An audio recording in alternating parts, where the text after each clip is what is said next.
নমস্কার বন্ধুরা, শুভ সকাল। সকলে কেমন আছো? আশা করি সকলেই ভালো আছো। ভালো থাকো, সুস্থ থাকো, এই কামনাই করি। আবারও তোমাদের কাছে নতুন একটা ভিডিও নিয়ে চলে এলাম। আমি পিউ। আর সকাল সকাল এই যে নিজের জন্য একটু চা বানিয়ে নিয়েছি। সব বাসি কাজ সেরে কিন্তু নিজের জন্য একটু চা করে নিলাম, একটুখানি নিজেকে সময় দিলাম আর কি। তারপরে এই যে দেখেছো, আজকে আকাশটা কিন্তু খুব সুন্দর লাগছে। মানে মানে কি বলবো আর, সুন্দর তো সকালটায় লাগছে, জানি না কি হবে। আর এদিকে আমি স্নান করে গোপুসোনাকে সেবা দিয়েছিলাম, সেবাটা পিঁপড়ে ধরে গেছে। মিষ্টি জিনিস কিছু রাখলেই না এখন দেখছি খুব পিঁপড়ে ধরছে, আগে হতো না, এখন দেখছি হচ্ছে। তো সেই কারণে সেবাটা তুলে নিই, কারণ আমি সেবা রাখি না, ফেলে রাখি না। তোমরা জানো, আমার যারা ভিডিও দেখেছো তারা জানো। আর সেবা আমি রাখি না, সেবা তুলে নিই কিছুক্ষণ পরে, 10 মিনিট পরে সেবা তুলে নিই। তো তুলে নিই, এগুলো ধুয়ে রেখে দেবো, তারপরে মেয়েকে স্নান করিয়ে দেবো। তো ছোটো মেয়েকে স্নান হয়ে গেছে, ও ঘুম থেকে উঠে, মানে কি অনেকটা বেলা করেই ওঠে, তো খুব সকালে তো ওঠে না, প্রায় 10টার সময় ঘুম থেকে ওঠে। আর এদিকে এই যে টিফিনের একটুখানি আলুর চচ্চড়ি করে নিলাম টিফিন খাওয়ার জন্য। আর বড় মেয়েও তো এক্সাম দিতে যাবে, আজকের এক্সামটা ওর হলেই শেষ হয়ে যাবে এক্সামটা। বলো কেন, আর পিছিয়ে পিছিয়ে এতদিন শেষে সকলের এক্সাম হয়ে গেছে, শুধু ওরটাই বাকি ছিল।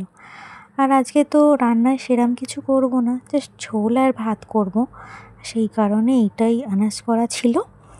আর আমার ভিডিও তোমাদের কার কার ভালো লাগে একটু জানিও তো। আর হচ্ছে তোমরা কীরকম ভিডিও পেতে ভালো লাগে তোমাদের সেটাও জানিও। এই রকম ভিডিও দেখতে ভালো লাগে না একটু অন্য ধরনের, সেটাও কমেন্ট করে জানিও। আর হ্যাঁ, যদি আমার কমেন্টটা অফ হয়ে থাকে সেটা কিন্তু আমাকে একটু জানিও, নাহলে কিন্তু আমি জানতে পারবো না, কেমন? আর এই যে মেয়েকে খাওয়াতে বসেছি, কিছুতেই খাবে না, খাওয়ানো যে কী জ্বালা, মানে কি বলবো আর তোমাদের। চলো, এদিকে তো সেরকম কিছু রান্না ছিল না, তো এক তরকারি ভাত তো করা হয়ে গেছে, তো গ্যাসের জায়গাটা সুন্দর করে মুছে নিই। আবার মেয়েকে তো স্কুলে দিতে যাব, কারণ ওর এক্সাম আছে, ও পাপা আসতে পারবে না, সেই কারণে আমাকেই দিতে যেতে হবে। তো সেই কারণে ঝটপট করে যাই। তো মেয়েকে তো দিয়ে চলে এসেছি, এসে বিছানাটা পড়েছিল সেটাই গুছিয়ে নিই, চলো চটপট করে। আর আমার এই ছোট্ট সংসারে কিন্তু গুরুত্বপূর্ণ হলো একটা ভালোবাসার টান। আর এই ভালোবাসার টান থেকে কিন্তু শারীরিক বলো মানসিক বলো, হাউসওয়াইফরা কিন্তু শক্তি অর্জন করে থাকে। কি ঠিক বললাম তো? তো সেই রকমই আমারও বলতে গেলে। আর এই যে আমার সোনামা নিচেতে একটুখানি খেলছে, ওর হচ্ছে কি একা থাকলে কি বলো তো, ও নিজের মতো নিজের মনে করে খেলে। আর ছোটো ছোটো তোমাদের আমি কাজ করতে করতে কিছু কিছু কথা বলি, শেয়ার করি। তোমাদের এই কথাগুলো কেমন লাগে সেটা কিন্তু এখনও তোমরা কেউ কমেন্ট করে জানাওনি, সেটা কিন্তু অবশ্যই কমেন্ট করে জানিও। আর তোমাদের সাথে কথা বলতে বলতে ওদিকে আমার বিছানাটা ক্লিন হয়ে গেছে।